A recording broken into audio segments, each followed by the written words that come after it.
یہ صورت پڑھیں یہ صورت پڑھیں. اگر آپ کو لمبی صورت یاد ہے تو الحمدللہ اچھی بات ہے، آپ وہ پڑھیں. اگر چھوٹی بھی یاد ہے بس اسے دل سے پڑھنا ضروری ہے، آپ وہی پڑھ لیں. اور ہاں، جب آپ سجدے میں جاتے ہو نا تو اس سجدے کو لمبا کرو. آپ صلی اللہ علیہ وسلم جب سجدے کرتے تھے نا تو اتنے لمبے کرتے تھے کہ صحابہ سمجھتے تھے کہ شاید آپ صلی اللہ علیہ وسلم کا وصال ہو گیا ہے. تو دیکھیں سجدہ آپ صلی اللہ علیہ وسلم سوچے کتنا لمبا کرتے ہوں گے. تو ایٹ لیسٹ اس کا آدھا سے آدھا تو ایٹ لیسٹ ہم لوگ کر ہی سکتے ہیں نا.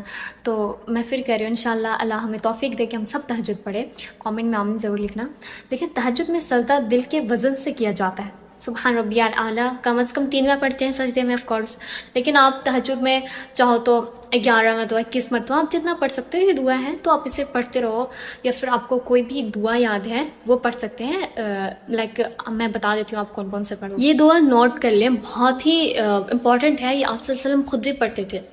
اللہم اغفر لی ذنبی کلہ دکہ و جلہ و اولہ و آخرہ و علانیہ و سرہ. اس کا ترجمہ بھی آپ سن لیں کہ اے اللہ میرے سب گناہ بخش دے، چھوٹے بھی اور بڑے بھی، پہلے بھی اور بعد کے بھی، ظاہر بھی اور چھپے ہوئے بھی. اگر آپ کو عربک نہیں آتی کوئی بات نہیں ہے، یہ جو میں نے اردو میں پڑھا کہ اللہ میرے سب گناہ بخش دے، چھوٹے بھی بڑے بھی، پہلے بھی اور بعد کے بھی، ظاہر بھی اور چھپے ہوئے بھی. آپ اردو میں بھی بول سکتے ہو. اگر عربک نہیں بھی آتی، اگر آپ سجدے میں ہو تو آپ بول دو. جو بھی آپ کی دل سے جو دعا ہے نا، جو خواہش ہے، وہ بھی آپ مانگ سکتے ہو. اوکے. دیکھیں تہجد کوئی رسم نہیں ہے جو ہم سمجھتے ہیں کہ ہم اٹھیں اور 2 رکعت پڑھیں یا پھر 4 رکعت پڑھیں اور دعا کر کے فوراً سو جائیں. یہ رب سے محبت کا ایک واحد ذریعہ ہے ملاقات کا. جب سب دنیا سو رہے ہوتے ہیں نا، اللہ تمہیں یاد کر رہا ہوتا ہے. تو اٹھو، وضو کرو، 2 رکعت دل سے پڑھو اور اپنے رب سے وہ مانگو جو کسی انسان سے مانگنے کی ہمت نہیں. یاد رکھو جو راتوں میں اللہ کو یاد کرتا ہے، اللہ دنوں میں اسے یاد رکھتا ہے. تو انشاءاللہ ہم سب کوشش کریں کہ تہجد پابندی سے پڑھیں.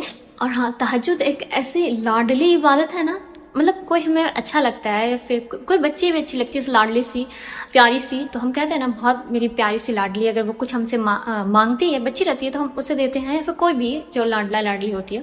تو آف کورس تہجد ایک ایسی لاڈلی عبادت ہے جس کا بلاوا عرش سے آتا ہے، اور یہ بلاوا اس کے لیے آتا ہے جسے اللہ نے چنا ہو، اور یہی اس کی خوش نصیبی ہے. اور جب انسان یہ عبادت کر رہا ہوتا ہے نا تو اللہ پاک اپنے بندوں کو پیار سے دیکھتا ہے، اور اپنے نیک بندوں کو اس کی عبادت سے انہیں سکون ملتا ہے.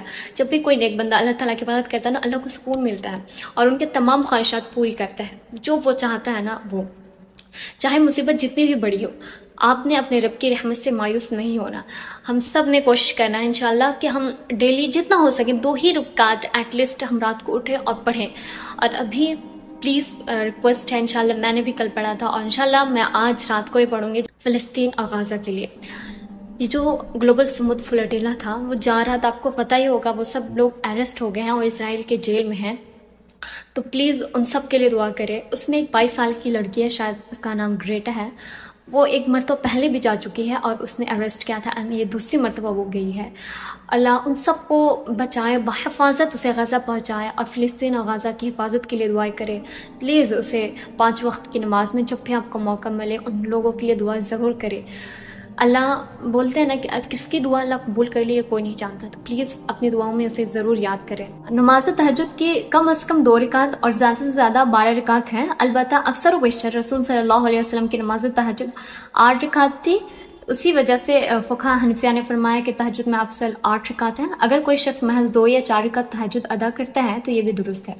تہجد کی نماز میں افضل یہ ہے کہ 8 رکعت 4 سلام کے ساتھ پڑھی جائے، یعنی 2 رکعت کر کے پڑھا جائے. جس شخص کا معمول تہجد کی نماز ادا کرنے کا ہے اس کے لیے یہ مستحب ہے وہ نماز وتر عشاء کے متصل بعد نہ پڑھے. مطلب اس کا یہ مقصد ہے کہ اگر آپ نماز تہجد پڑھ رہے ہو اور آپ کو پتہ ہے کہ میں کل بھی پڑھوں گا، پرسوں بھی پڑھوں گا، تو آپ جو وتر کی نماز ہے نا عشاء کی، وہ آپ 3 وتر نہ پڑھ کے آپ تہجد میں پڑھو گے نا، اس کا بھی بہت بڑا ثواب ہے. تو یہاں پہ ڈپینڈ کرتا ہے. اگر ہمیں پتہ ہی نہیں کہ ہم اٹھیں گے صبح یا نہیں تہجد کے لیے، تو پھر بہتر ہے کہ آپ 3 رکعت پہلے ہی پڑھ لیں، عشاء ہی میں پڑھ لیں. تہجد کے بعد بندہ اللہ کے سب سے زیادہ قریب ہوتا ہے، اس وقت دعا رد نہیں ہوتی. اس لیے نماز کے بعد یہ اذکار پڑھنا بہت افضل ہے. استغفر اللہ ربی من کل ذنب و اتوب الیہ، دوسرا درود شریف، تیسرا تسبیحہ سبحان اللہ الحمدللہ اللہ اکبر 33 مرتبہ جانتی ہوں گے. اور سجدے میں پڑھی جانے والی یہ والا میں نے پہلے بھی بتایا تھا، اللہم اغفر لی ذنبی کلہ دکہ و جلہ و اولہ و آخرہ و علانیہ و سرہ.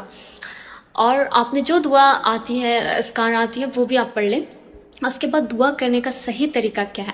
دیکھیں، سب سے پہلے اللہ کی تعریف سے آغاز کریں، مطلب آپ جب نماز تہجد پورا پڑھ لیں تو پھر ہاتھ اٹھائیں اور اللہ کی تعریف سے آغاز کریں۔ بہت لوگ کیا مسٹیک کرتے ہیں دعا کرنے سے پہلے؟ درود شریف پڑھتے ہیں اینڈ دین جلدی سا یا اللہ میں تمام گناہ بخش دے، مطلب جو بھی بیسکلی جو معمولی دعائیں ہیں وہی رٹ لیتے ہیں ہم لوگ۔ تو نہیں، دعا قبول کروانے کا یہ بھی ایک اہم کردار ہے کہ سب سے پہلے آپ اللہ کی تعریف سے آغاز کریں۔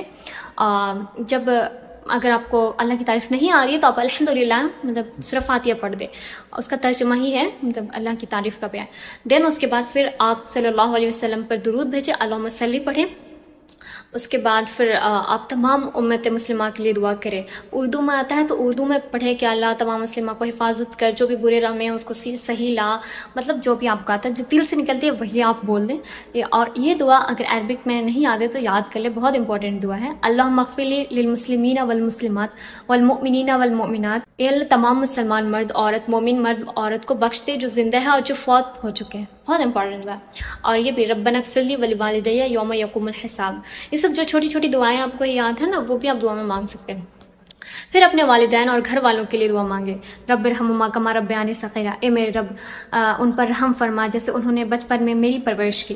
پھر اپنے لیے دعا مانگو، اپنے لیے دل سے مانگو، جو بھی حاجت ہے دنیا کی آخرت کی دل کھول کر مانگو۔ کریم صلی اللہ علیہ وسلم کا طریقہ یہ بھی تھا کہ دعا مانگتے وقت قبلہ رخ بیٹھتے تھے، ہاتھ اٹھاتے تھے، کندھوں کو برابر یا اس سے تھوڑا اوپر، اور دل سے مانگتے تھے، صرف زبان سے نہیں۔ اگر کوئی چیز بار بار مانگنی ہو تو 3 مرتبہ دہرا سکتے ہیں، دعا کے آخر میں آمین کہتے ہیں۔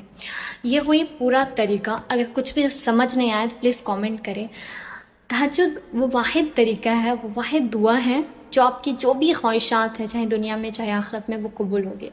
تو انشاءاللہ اللہ ہم سب کو تہجد گزار بنا، ہمیں نمازوں سے محبت ہو جائے، ایٹ لیسٹ 5 وقت کی نماز خشوع و خضوع سے پڑھنے والے بنا، جو نہیں پڑھتے اینڈ دین جو پڑھتے ہیں اسے تہجد